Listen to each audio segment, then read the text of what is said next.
We're pleased to be joining you today to put into perspective some information that we've recently discovered here at the University of Nebraska Medical Center. I think as everybody watching today fully understands, the world is in unprecedented time where we are all facing combating a pandemic of COVID-19 that has swept the globe. That here in the United States we're seeing increasing transmission in multiple communities throughout the country, including our own community here in Omaha, Nebraska. We're very fortunate and very proud of the fact that we have the National Quarantine Center here, and we are very pleased that we were able to serve a role early in the fighting of this pandemic by bringing Americans home from China and rescuing them off the Diamond Princess cruise boat.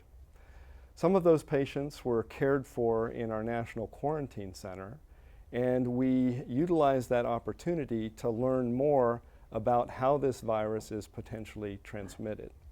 So we carefully conducted some studies to determine what the level of contamination was in the rooms in the quarantine center while we were caring for those patients who were infected with COVID-19. Dr. Lowe is here with me, and he'll be sharing some of those results from the study, and we'll be putting them into perspective and into the context of what it means for the public and what it means for healthcare professionals. So I would emphasize that we were able to confirm some of the observations that came from China and from other places that had the opportunity to unfortunately combat this virus before it came to our shores.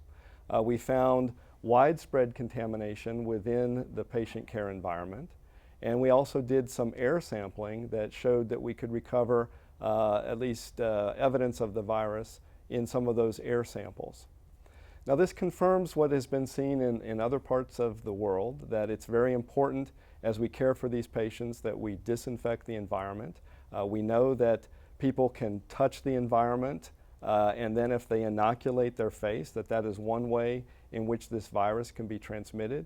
So as we have patients who are at home in quarantine, or if we have patients here in the hospital, we need to be very, very careful in our environmental decontamination to try to minimize that route of contamination.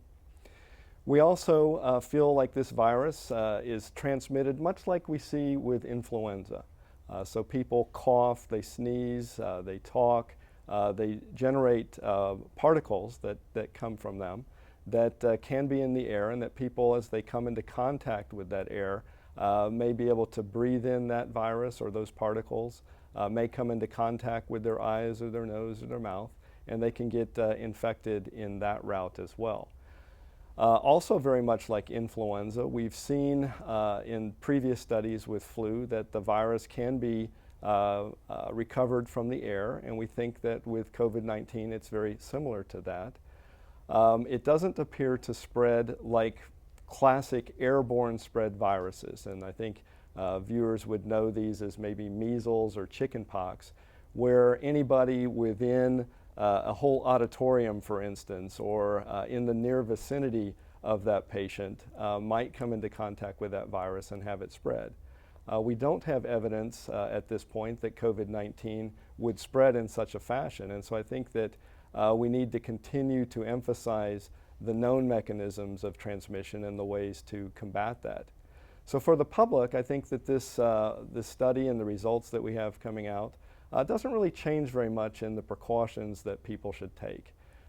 This virus can be spread through close contact with a family member or other individual, and so there's clear guidance on how to try to prevent that transmission. That's why it's so desperately important right now that we have social distancing measures put into place. This is the one real way that we can prevent the transmission from person to person throughout our society. For healthcare providers, I think it also emphasizes that we need to continue to maximize our ability to safely care for these patients. So where possible, if we have somebody who's known to be positive or is suspected to be positive for COVID-19, within our organization, we're trying to care for them whenever possible in a negative pressure setting. In addition, our healthcare providers are wearing respiratory protection to try to, again, prevent that spread from the environment of that patient. We have our healthcare providers wearing masks in general now, which also helps to prevent the droplet transmission of the organism. So those are the measures that we're putting into place, along with emphasizing, again, the environmental cleansing. So with those comments, I think I'll turn it over to Dr. Lowe to explain just a little bit more about the study, how it was done, and again, putting into context some of the results that we're finding. Yeah, thanks, Dr. Rupp. So I think it's important to kind of start with just providing some of the context of the study and why the study was performed. So many of you will be aware that University of Nebraska Medical Center and Nebraska Medicine received and provided care for one of the first cohorts of individuals that were infected with the SARS coronavirus 2 that's causing COVID-19. When faced with that surge in cases that were under our care, at the same time there was a great deal of uncertainty about this novel emerging virus in terms of how it spread, how we can safely protect healthcare workers. And so in that context, in our highly controlled environment of the National Quarantine Unit and the Nebraska Biocontainment Unit, we implemented some studies to investigate if our particular protocols were maximizing the safety of our healthcare workers. So I really want to kind of highlight and thank, first of all, the individuals that were under our care. It was a very scary time for them, and I would say that overwhelmingly they were incredibly receptive, helpful, and committed to this sampling being done. They all expressed a strong willingness to figure out as much as we can about this virus, to protect loved ones, to protect healthcare workers, and to combat this outbreak. I think it's also important to highlight the research team. So conducting this type of research is incredibly challenging.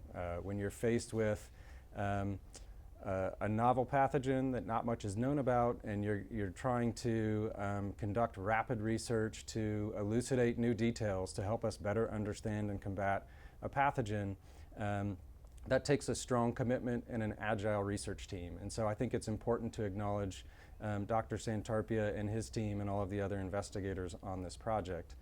As Dr. Rupp already highlighted, we were not incredibly surprised by any of the results that we found. We were able to sample environments related to individuals that were moderately, mildly ill, and get more of a sense of what's happening in the environment related to the virus.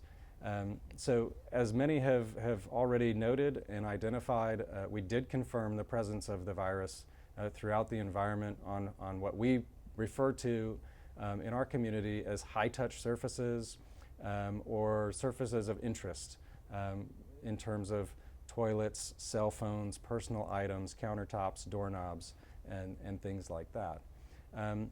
We also did identify a number of samples that recognized that there was virus genome or genes in the air, which again kind of confirmed for us the value in prioritizing respiratory protection when possible and prioritizing negative pressure environments to provide direct patient care to these individuals. I would also say that this has kind of backstopped our resolve in our institution to try to implement N95 respiratory protection whenever and wherever we can, and to also identify a method of providing care to individuals that we're caring for that is a cohort model, where instead of placing patients throughout our facility receiving care in different environments, we've implemented administrative controls to where we're trying to cohort those individuals on the same wards so that we can have refined processes, procedures, and target staff training to be as safe as possible. So we'll field a few questions, and if media can hear me, feel free to ask some questions on Facebook Live. But the first question we have is, people hear airborne, that causes concern. Why should people not think of this as something like measles, which is highly infectious? Explain what airborne means in this context. Well, thank you for that question. I think that those words do carry connotations that are specific for types of transmission and again, mean certain things to epidemiologists or scientists, and they may mean other things to the lay public. So generally, we classify organisms in the way that they can be transmitted in various mechanisms. So we know, for instance, that diarrheal illnesses can be transmitted via what we call a fecal-oral route. We know that other organisms that, again, many of the viewers are familiar with, like Staphylococci, can be transmitted primarily via a contact route. So touching something and then directly inoculating that to the next person. We know that other diseases, primarily respiratory viruses like influenza or respiratory syncytial virus, can be transmitted by what we call a droplet route. So this is again where people usually cough or sneeze, make large droplets that generally don't travel through large distances from one person to another. And then there's a few diseases that spread via what we call an airborne route. And again, we've already talked about how measles is one of the prototypical diseases like this, or maybe tuberculosis is another example that people are very familiar with. So these are diseases in which people will produce small droplets that can stay suspended in the air and travel and waft on the air currents, and they can go down the hall and perhaps infect somebody a very far distance away. Now, we're not really seeing that same pattern of transmission with COVID-19. We think it spread more like influenza than it would be like measles. But the study that we've just published is very important in that we are finding some evidence of the virus in the air. We don't know, one of the key things is what is the infectious inoculum that would be with this disease. And if there's just a few viral particles that are at a distance from somebody, that may not be an important route for the transmission of this infection. So there's a lot yet that we need to learn about, but it is something that's giving us pause and something that we are, again, trying to be responsible with. We want to, again, to provide for the safest care that we can for these patients and for our healthcare providers, and that's the direction that we're taking. So for the general public, what does this information mean? Does this mean everyone should start wearing masks, is a question we've received. No, I really don't think that that's a responsible measure that we need to be promoting. I do think that this is really emphasizing the need for aggressive social distancing, that we know, and we've seen this in other countries that have been successful with putting those measures into place, that this will really crimp down on the transmission from person to person throughout society. So folks need to be really responsible. They need to be listening to their public health directions, staying at home, keeping their distance, and then doing some of those other common sense things, using hand hygiene, getting out of the habit of touching your face. All those things are important. Cleaning the environment if you have somebody in your household that may be sick. And those instructions are very available out there from various sources, but if you do have somebody in your household that's exhibiting signs, whether you've got it defined as COVID-19 or some other respiratory illness, if you have the luxury of being able to put that person into a separate bedroom, get some spatial separation between them and the rest of the family, try to use separate bathroom facilities because, again, as our study has noted, you do find this virus in surfaces within the bathroom. There probably is some presence of virus in the fecal stream, and so that can contaminate the bathroom surfaces. So decontaminating those places, cleaning them with a low-level disinfectant. We know this virus is very susceptible to low-level disinfectants, so bleach solutions, alcohol, those types of disinfectants will very, very effectively clean the environment. Those are the things that people should to take to heart. I don't think that everybody needs to be running around with respirators on and taking those unnecessary sorts of measures. Dr. Lowe, is this a unique environment that we were afforded to be able to conduct a study like this where we knew exactly what we were dealing with and it was somewhat controlled? Yeah, so I mean, this was definitely a very controlled environment. By that I mean, so when we look through the different types of control measures that we put in place inside hospitals in terms of regulating the number of staff that enter a unit or enter into a space, highly protocolizing and regulating the equipment that they wear in that space. The spaces in which this study were conducted represent a highly controlled environment where we have very refined protocols and a highly trained staff in those spaces. And so I think one of the things that is an area of interest for further exploration, again, is looking at a variety of environments. We've heard of a number of reports looking at investigating a variety of environments, such as the cruise ships, field hospitals that have been set up. So again, these are all areas where they're clinical, operating, or operational environments, and it's important to try to find out as much as we can about how this particular infectious disease transmits in those environments so that we can maximize the safety of our healthcare workers. But again, I think we have a large body of data supporting the use of respiratory protection. And as we talk about other measures, this was one of the lessons learned from 2014 and 2015 with a very different pathogen that was primarily transmitted through contact transmission, Ebola virus, where if you could limit the number of healthcare providers that enter a space that has risk, of course you reduce the risk to your healthcare providers at large. So looking at strategies whereby those types of administrative controls can be implemented, I think is also of value for healthcare providers and organizations across the country. We have a question about if the presence of the virus in the bathroom, is that from coughing, or do we think it's from the GI tract? Well, it could be from either. Clearly the study didn't really discern the difference between those. We do know from previous studies that you can find this virus in feces in certain individuals. So it's not unexpected that we would find these on some surfaces in the bathroom. Likewise, those folks, while they were in the bathroom, would have been coughing and sneezing and spreading respiratory droplets as well. So either of those mechanisms might be ways in which the environment in the bathroom could have been contaminated. So we have a question about what the, quote, hang time is in the air. I'm not sure that viruses are quantified by hang time, but is that something that we have any information on yet? Yeah, so I think that's a great question, and that's, again, with this emerging pathogen is an area that's requiring further investigation.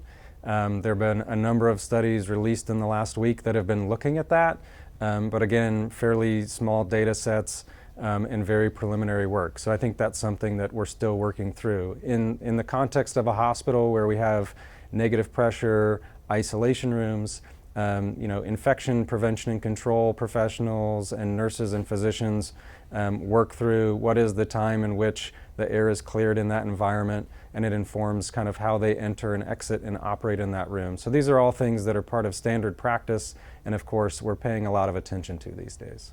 And I would reiterate that within the hospital environment, this is something that's regulated, and we do know the number of air changes per hour within our various types of settings, and so we've put some measures into place to make sure that we have a safe environment for patients when they come in to visit, either in the ambulatory setting or in the inpatient setting.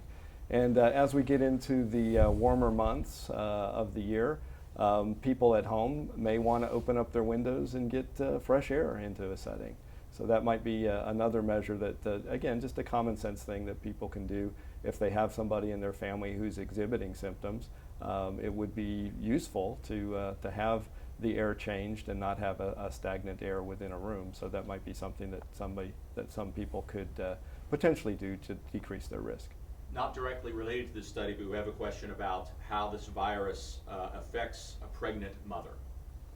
Well, the data that we have thus far is fairly reassuring that this virus doesn't appear to be a real bad actor for pregnant women. So we've not seen excessive maternal mortality or fetal death due to this infection.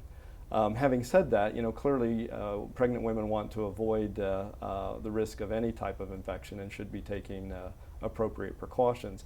But this doesn't appear to be associated with fetal malformation. This is not a Zika virus, for instance, that causes a lot of birth defects. So those information, that information is reassuring for women who are pregnant. But again, they should be taking appropriate precautions to try to minimize their risk. So again, for a pregnant woman, social distancing would be particularly important. In the same vein, a question about transplant patients. Is there an extra level of concern if you have had a transplant? So we know the high-risk population fairly well, that people who are older in age, who have immunosuppressive disorders, who have underlying cardiorespiratory disease, are all going to be at increased risk. And so these are the folks that really need to be careful, that they need to be practicing the social distancing. And you know, as a society, we also need to be cognizant of this, that it's all part of all of our responsibility to protect those who are most vulnerable in our society. So we all need to be doing the right thing to prevent the transmission to these folks who could have a higher risk of mortality or a higher risk of complications. We're about to wrap up. The majority of our comments are overwhelmingly favorable for the efforts that we are providing here. Any final thoughts about the Omaha community and the region and how supportive they have been for us through all of this? Well, I would just say that you know, the Omaha community, this is our opportunity to come together and to really decrease the person-to-person transmission of this infection through our community. If we all are taking our part in this and playing our role and taking our responsibility seriously, we can very much decrease the transmission of this virus in our community. And we do not need to follow suit of other places in the world that have had worse problems with this. We actually have this within our power to put a crimp in this virus. And that's what I would emphasize. I would also emphasize that this is a time for us to take care of our most vulnerable people in our society, to show that care and that responsibility and that compassion that we need to have for one another. Dr. Lowe, any final thoughts you'd like to share about that or the study itself? Yeah, absolutely. So, you know, we are part of the Omaha community, and we have benefited greatly from the support of the Omaha community. I have heard numerous discussions and stories of our staff, of our nurses and our physicians and our research team, of the community, you know, coming around them and supporting them. Yeah, I'd personally like to thank some folks in the West Side School District that I know identified as many healthcare workers in the school district as they could, and when they had some leftover meals, provided those to our families this week. Little things like that really go a long way for our healthcare workers that are really working tirelessly to do everything they can to save lives and protect the community. If you see the reports that are coming out of some of the areas of the country that have been much more significantly impacted to date than Omaha, this takes a huge toll on healthcare workers and their families. And I would just highlight that here at Nebraska Medicine and UNMC, we've been caring for individuals for well over a month, pushing 2 months, and the team is not taking a step back but continuing to work hard. So the support from the community is incredibly meaningful, and we thank you greatly for that. Okay, Dr. Lowe, Dr. Rupp, thank you both very much for taking the time out here Sunday morning to explain this study. Other questions that have been asked will be addressed via the text box on Facebook. Thank you both.